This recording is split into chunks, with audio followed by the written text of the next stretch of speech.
recommended treatment for thyrotoxicosis in first trimester of pregnancy, right? Now, when we talk about carbimazole, right, and for that matter, even methimazole,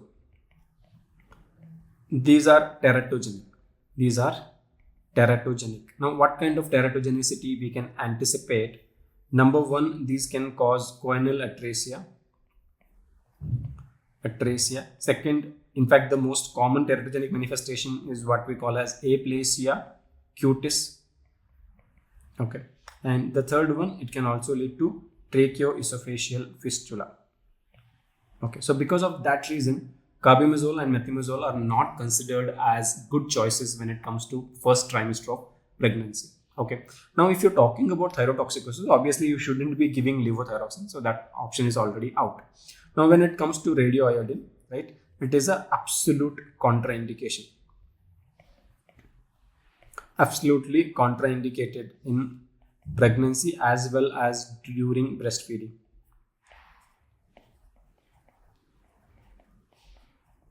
Because it causes a lot more harm than it could cause benefit, right? So remember, because propylthiouracil is not teratogenic, is considered as the drug of choice for the first trimester of pregnancy.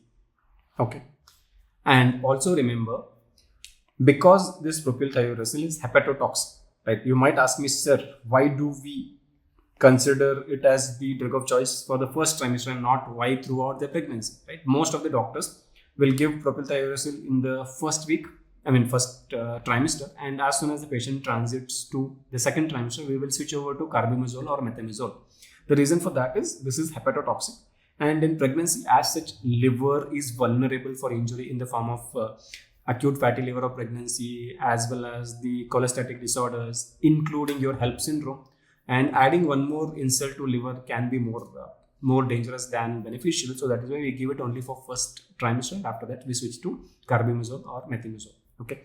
So the answer is clear, guys. It's option A.